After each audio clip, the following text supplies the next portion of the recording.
je veux utiliser le laser. Vous voyez pas la main, rien n'est... Non. Rien n'est... Tout l'écran est partagé, hein. J'ai oublié. Pour moi, c'est la diapo. J'ai oublié. Je suis en train de faire la visioconférence. Tellement... Aujourd'hui, on va faire aussi les cas cliniques. On va essayer. Sinon, je vais vous les enverrai uniquement. On va essayer. La médulosurrénale, normalement, je vais vous limiter déjà. Je ne vais pas vous poser des questions sur la médulosurrénale dans l'examen. Donc, je vais essayer de passer rapidement. Voilà. Madame, on peut commencer par les cas cliniques ensuite. Non, je préfère liquider. Je préfère liquider. Donc, la médulosurrénale, donc c'est la portion centrale des surrénales. Donc là, j'ai dit la corticosurrénale et la médulosurrénale sont deux parties, c'est-à-dire qui sont différentes. La corticosurrénale, elle est de nature mésodermique et la médulo-ectoblastique. Vous avez fait en embryologie, c'est quoi ectoblastique et mésodermique? Évidemment. Oui. Ectoblastique, tout ce qui est neurologique, il est d'origine ectoblastique. Les autres tissus, généralement, mésodermiques. OK? Donc, la médulosurrénale, donc, c'est une prolongation du système nerveux. À vrai dire, c'est comme si c'est des neurones, mais il n'y a pas le post-synaptique. Vous voyez le truc, les nerveuses. Donc, vous avez la terminaison nerveuse, l'espace synaptique, après, le neurone post-synaptique. Dans la médulosurrénale, c'est comme si donc ça s'arrête après la terminaison nerveuse. Il n'y a pas le post-synaptique. Elle est composée des cellules chromaffines arrangées en amas entourant les capillaires. Donc, les substances sont déversées évidemment dans la circulation générale. C'est quoi les catécholamines? Les catécholamines, c'est des hormones, enfin, on les appelle les neurotransmetteurs. Pourquoi? Parce que même le système nerveux, il synthétise les mêmes substances. Donc, c'est pour ça qu'elle garde la nomenclature neurotransmetteur. Sinon, si on va juste, c'est-à-dire parler de la médulosurrénale, on peut les classer comme hormones parce qu'elles sont sécrétées et elles agissent à distance. C'est pas comme les neurotransmetteurs du neurone à un neurone, ok, puis au tissu cible. Mais elle garde le mot neurotransmetteur parce que même le système nerveux les synthétise. Donc, c'est quoi la structure commune? C'est le catéchole. Voici le catéchole. Ça, c'est un noyau aromatique benzène plus 2 OH en ortho. Ça s'appelle le catéchole. Donc, toutes les hormones catécholamines, elles ont ce noyau en commun. Vous avez 3 catécholamines. Vous avez la dopamine, DA, la noradrénaline, encore appelée norépinéphrine, NA. Vous avez l'adrénaline ou l'épinéphrine, A. C'est-à-dire la même nomenclature. Voilà, comme vous voyez, on peut bien visualiser le noyau catéchole dans les 3 molécules. Après, la différence, c'est quoi? La dopamine, vous avez 2CH2NH2. Dans la noradrénaline, vous avez un OH en plus. Et dans l'adrénaline, on a quoi en plus?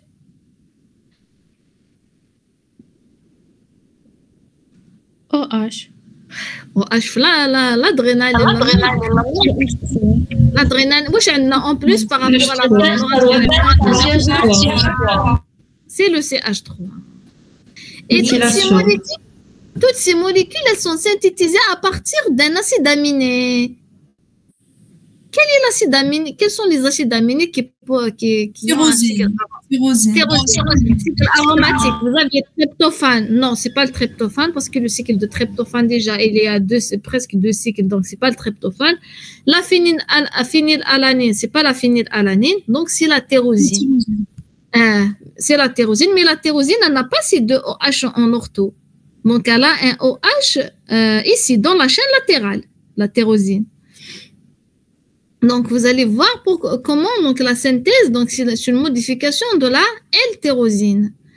Donc, comment à partir de la tyrosine? Donc, la tyrosine déjà, on peut commencer à partir de la tyrosine, la synthèse des catécholamines, comme on peut commencer à partir de la phénylalanine. Parce que la tyrosine déjà, on peut synthétiser la tyrosine à partir de l'hydroxylation de la phénylalanine. OK? C'est pour ça, quel est l'acide aminé essentiel? C'est la phénylalanine ou bien la tyrosine? La tyrosine. Tyrosine. Déjà, vous voyez bien qu'on le synthétise à partir de la phénylalanine. C'est quoi un acide aminé essentiel? C'est un acide aminé que le corps ne peut pas synthétiser. Le fait, je peux avoir de la tyrosine à partir de la phénylalanine. Ça veut dire que la tyrosine n'est pas un acide aminé essentiel. Ok? C'est la phénylalanine qui est un acide aminé essentiel. Ok? Vous avez 8 acides aminés essentiels. Le trilérique tristan fait vachement méditer et œufs. Leucine, thréonine, le trilérique, lysine, tristan, tryptophane, fait phénylalanine, médité, méthionine, ise, c'est isoleucine. Donc, vous avez 8 acides aminés essentiels. Et si on prend l'arginine, c'est un acide aminé indispensable. Indispensable dans certaines périodes de vie, la croissance et tout. On a besoin de l'arginine pour la croissance. On a parlé de l'AGH, on a dit que l'arginine c'est un stimulateur de l'AGH et tout. Mais en dehors de la croissance, c'est un acide aminé comme les autres. Ok? On revient à notre catécholamine. Donc, les catécholamines, donc, on peut aller avoir à partir de la tyrosine ou bien partir indirectement à partir de la phénylalanine parce que la tyrosine, c'est la phénylalanine hydroxylée. On rajoute un OH pour la phénylalanine, le OH de la chaîne. Si vous regardez les trucs, donc, celui-là, la différence entre la phénylalanine et la tyrosine. Après, pour avoir, à votre avis, pour avoir les catécholamines, j'ai besoin de rajouter 2 fois le OH. OK? Donc, vous avez, à partir de la tyrosine, je peux avoir la dopa par la tyrosine hydroxylase. Donc, de cette façon, donc, j'ai rajouté un OH. Après, à partir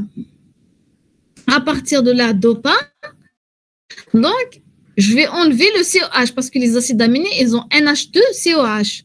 Alors que ici, les catécholamines, ils ont que le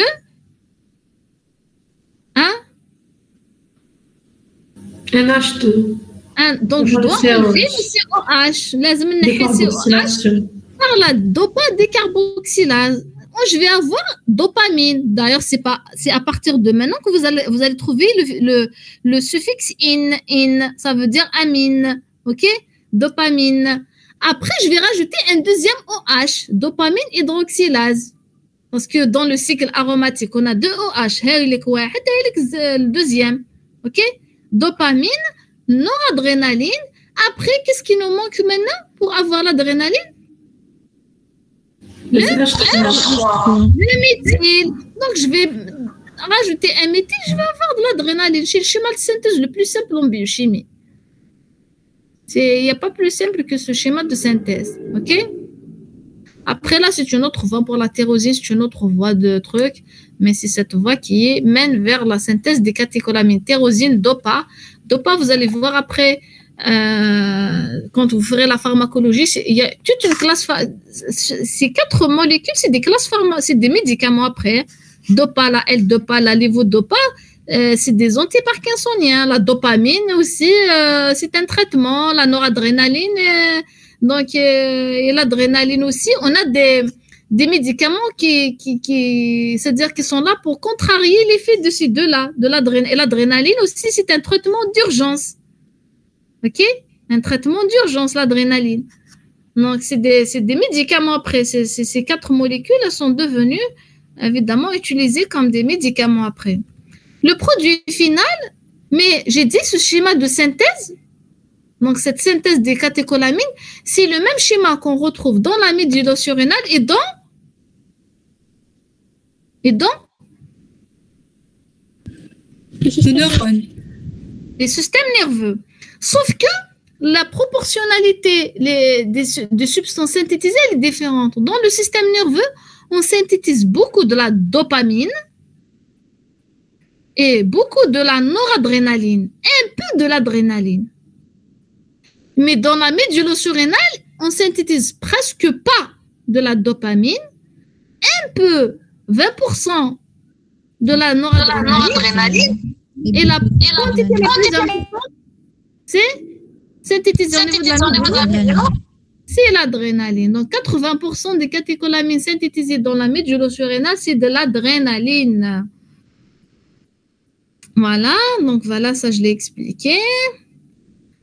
On va passer à l'effet physiologique. Donc, la médulo, déjà, évidemment, pour la synthèse, ces catécholamines, une fois synthétisées, elles ne sont pas sécrétées directement. Elles sont stockées dans des vésicules. Dans les cellules de chromaffine. Au besoin, elles sont libérées rapidement. Tellement, c'est des substances qu'on a besoin en urgence. C'est-à-dire, c'est pour ça qu'on les stocke, c'est comme la DH et l'ocytocine, on les synthétise, on les stocke. Et au besoin, on les libère rapidement.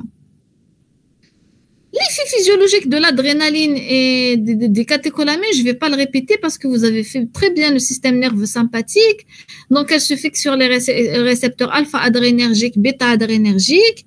Pour ce qui stimule leur sécrétion, c'est tout ce qui est émotionnel, la peur et tout, la douleur, l'hypoxie, l'hypotension, le froid.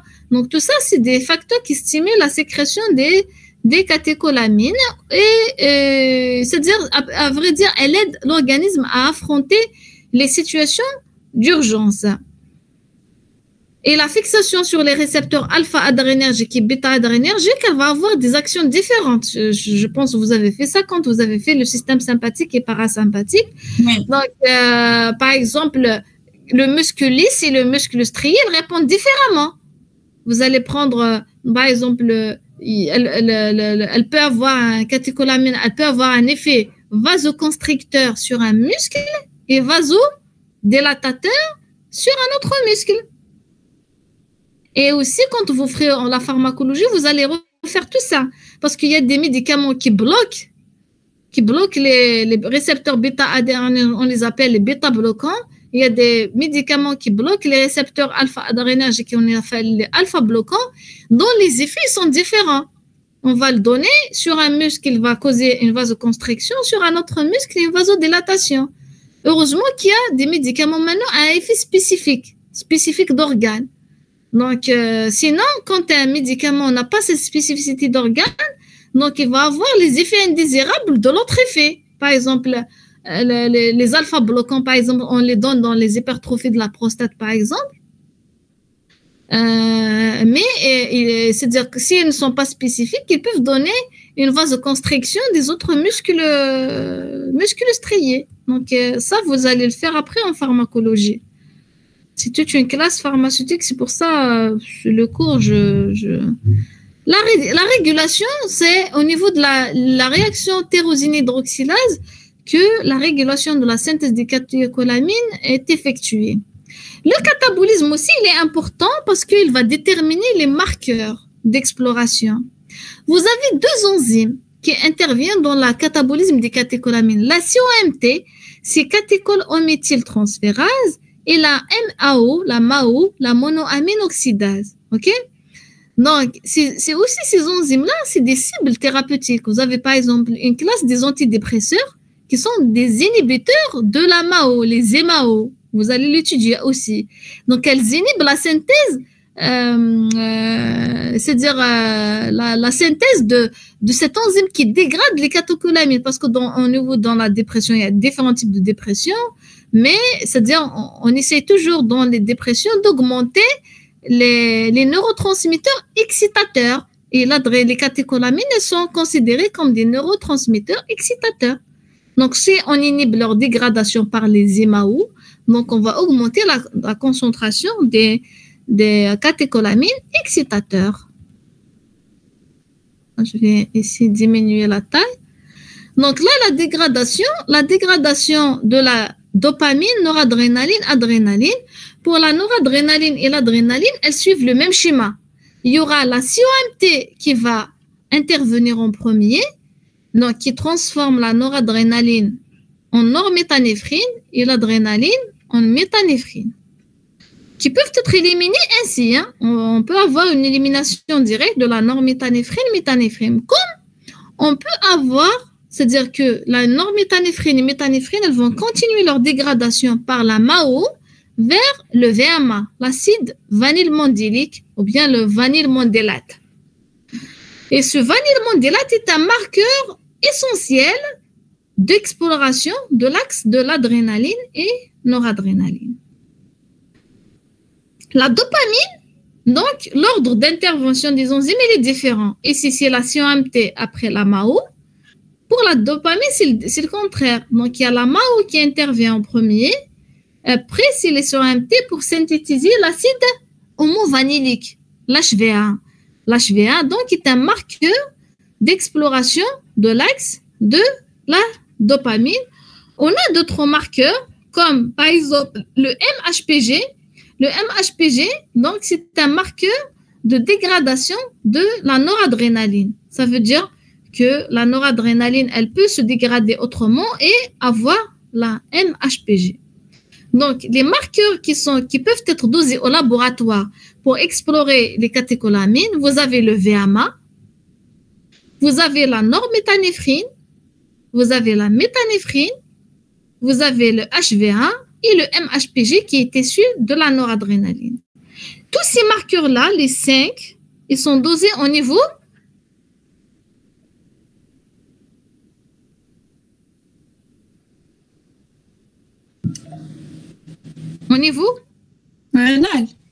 urinaire. Au niveau urinaire. Voilà. Mais on peut doser, actuellement, il y a des méthodes développées par la spectrométrie de masse qui permettent le dosage de la dopamine, de la noradrénaline et de l'adrénaline. Mais on les dose au niveau, ceux-là, si on les demande, c'est au niveau sanguin. Exact. L'intérêt biologique, le VMA, c'est le marqueur de quoi? C'est le marqueur important de l'adrénaline, de la dégradation de l'adrénaline et de l'adrénaline. Norméthanéphrine, c'est le marqueur de libération de noradrénaline. Méthanéphrine, c'est le marqueur de libération de l'adrénaline. Le MHPG, c'est le marqueur de libération de noradrénaline et l'HVA de la dopamine. Ça, c'est important de le savoir. Donc, l'élimination, elle est urinaire. Il y a une petite quantité qui est non modifiée. Et pour... je vais voir ce que c'est important, ça. Ça, c'est les techniques de dosage. Ce n'est pas important pour vous.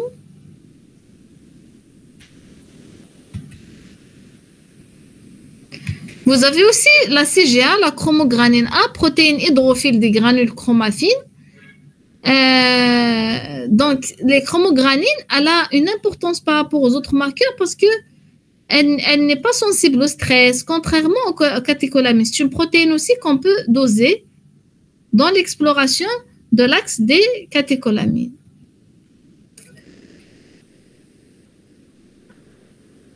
Les pathologies, donc on a 2 pathologies essentielles qu'on définit pour les catécholamines. Vous avez les phéochromocytomes et les neuroblastomes. Dans l'excès, évidemment, l'excès de sécrétion des catécholamines. Les phéochromocytomes, c'est une hypersécrétion des catécholamines par la médulo-surrénale suite à une tumeur bénigne de l'adulte, de tissu chromaffine de l'adulte. Alors que le neuroblastome, c'est une tumeur maligne de l'enfant. OK? C'est essentiellement une tumeur maligne de l'enfant. Donc, les signes cliniques, vous avez l'hypertension, la triade hypertension sur céphalée, c'est une triade qui est caractéristique de l'augmentation des catécholamines. Et si on dose les marqueurs, on va trouver une sécrétion importante de l'adrénaline et de la noradrénaline. Par contre, dans le neuroblastome, donc on va avoir une sécrétion importante de la noradrénaline et de la dopamine. Par contre, les catabolites, si je vais doser les catabolites, dans le phéochromocytome, c'est le VMA, méthanéphrine, qui sont sécrétés en quantité importante, alors que dans le phéochromocytome, donc on peut avoir le VMA, mais vous avez aussi le MHPG qui est sécrété en quantité importante. C'est clair? Donc, c'est ce que vous pouvez retenir dans les cas. Il y a un point important que j'ai oublié d'expliquer pour les catécholamines, c'est que quand on dose les catabolites au niveau des urines, Donc, il y a des conditions à respecter. Évidemment, il y a le repos pour éviter le stress et tout ça. Et vous avez aussi 3 jours avant de commencer la collecte des urines, il faut un régime qui est exempt de vanille. Parce que la vanille est un élément qui interfère avec qui a une structure qui ressemble aux catécholamines. Mais ça dépend des techniques. Ça, c'est par rapport aux techniques de dosage chromatographique, spectrophotométrique. Mais avec les techniques actuelles, spectrométrie de masse, il n'y a pas une interférence, c'est-à-dire importante avec ces interférences. Donc, quand vous trouvez c'est-à-dire ce point-là, donc même si je le cite dans le cours, mais ce cours, donc maintenant, c'est les techniques du spectre de masse qui sont plus utilisées. Donc, l'interférence, elle n'est pas importante. Madame, j'ai pas compris la différence entre l'exploration par la MAO et tout et par la VMA, HVA. Ici, est-ce que j'étais je l'ai fermé.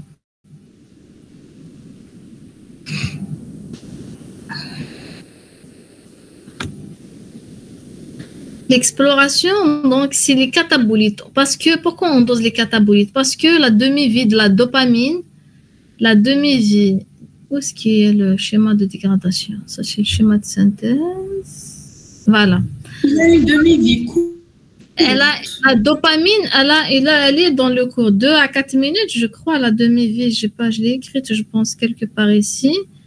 La demi-vie, non, je ne l'ai pas écrite, non.